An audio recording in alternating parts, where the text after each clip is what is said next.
26 मार्चला वंचित आपली भूमिका जाहीर करणार असल्याची माहिती प्रकाश आंबेडकरांनी दिली आहे। तर 27 मार्चला अकोल्यातून उमेदवारी अर्ज भरणार असल्याचं देखील आंबेडकरांनी म्हटलंय। महाविकास आघाडीमध्ये काही जागांवर मतभेद आहे। प्रकाश आंबेडकर यांनी या संदर्भातली माहिती दिली आहे। तर महाविकास आघाडीचा 4 जागांचा प्रस्ताव परत करतो असंही आंबेडकरांचं म्हणणं आहे। तर काँग्रेसनं 7 जागा कळवल्यास पाठिंबा देऊ हे महत्त्वाचं विधान देखील प्रकाश आंबेडकरांनी केलेलं आहे।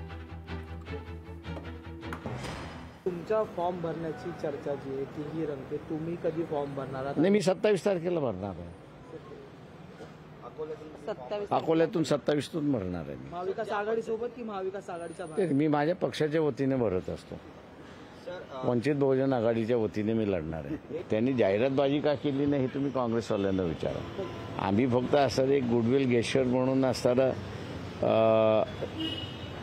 महाविकास आघाडीमध्ये आम्ही आहोत की नाही आहोत याच्या पलीकडे जाऊन आम्ही असताना सांगितलं की त्यांनी जर 7 जागा आम्हाला कळवल्या की त्या आमच्या मतामुळे कुठच्या ते जिंकून येतील तर त्याच्यावरती पाठिंबा देण्याची आमची ऑफर जी आहे ती कायम आहे।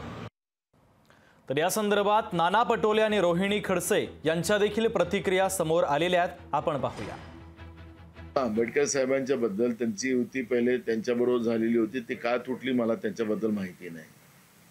तर आमचा प्रयत्न आहे, आम्ही परवा पण जी मीटिंग झाली त्याच्यामध्ये आम्ही पवार साहेबांना सांगितलं की यांना आपल्या महाआघाडीमध्ये समावेश करण्याच्या दृष्टिकोनातून आम्हाला काही जागा देता आल्या तर ते पण आम्ही देऊ, आणि त्या पद्धतीची बोलणी त्यांच्या वतीनं सुरू आहे असं मला वाटतं।